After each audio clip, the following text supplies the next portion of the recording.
Hey there, welcome to Authentically Raw. I'm your host, Jamie Berris.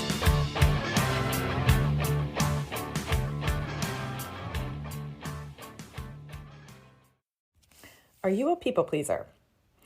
I'm writing a book called The People Pleaser's Guide to Pissing People Off, subtitle, to improve your relationships, especially the one you have with yourself. And I need your help. And that is the topic of today. Because if you're a people pleaser, help is usually a dirty word unless you're the one giving help. So I have a question. Do you spend a great amount of time helping people out and basically to the point you wear yourself out? Maybe you get a little resentful and you never ask for help or receive help when it is offered. If you said yes to these, then chances are you are a people pleaser. Just a few minutes ago, before I came to record this, I went to switch the clothes from the washer to the dryer, opened up the dryer. Of course, the dryer was full of clothes. Of course, I turned around and there were about 6 loads waiting to get in the washer. And of course, a family of 6, I feel obligated to wash it, dry it, fold it. No, I don't take care of it. However, I will ask the kids or Jason to help fold, but it's not that often. And I immediately got a little just peeved. I was pissed. Like, can't anybody help me out around here? I don't ask.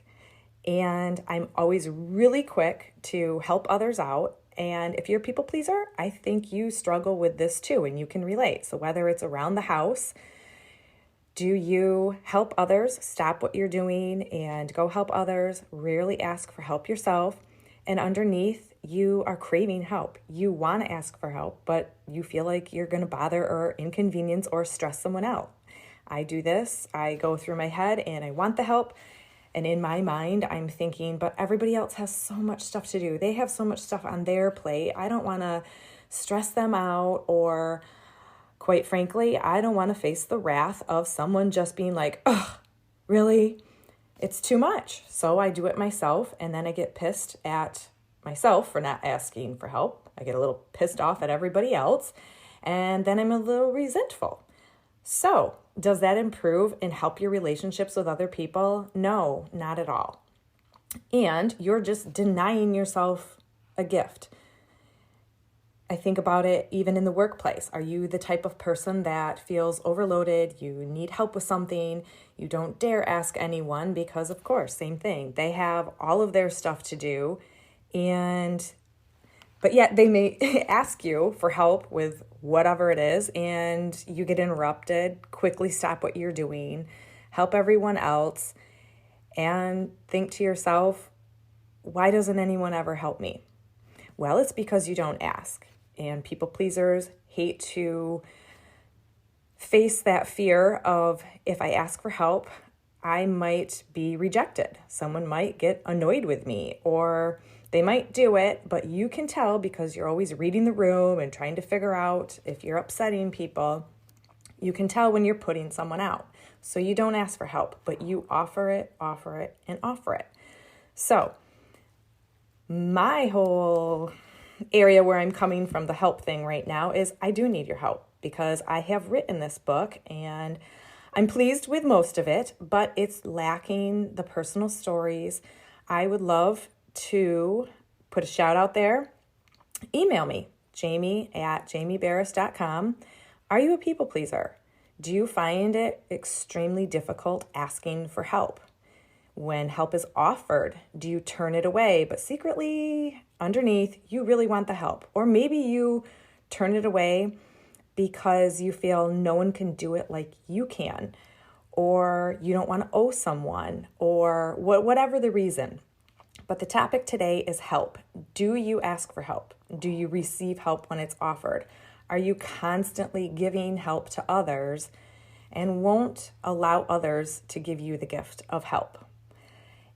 I would love a personal story. Maybe it's you, maybe it's someone else you know, a people pleaser in your life that you offer help and they never receive it, but you can tell that they're worn out, stressed out, and resentful.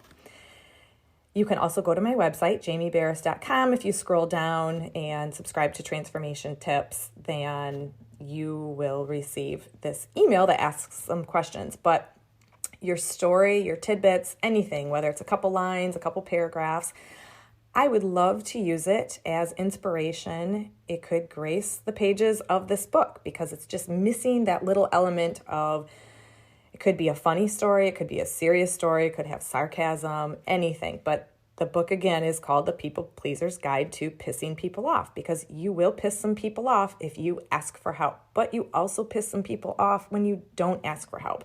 And ultimately, the person you piss off the most by being a people pleaser is yourself, because it will catch up with you. Believe me, I know. I've been a lifelong people pleaser.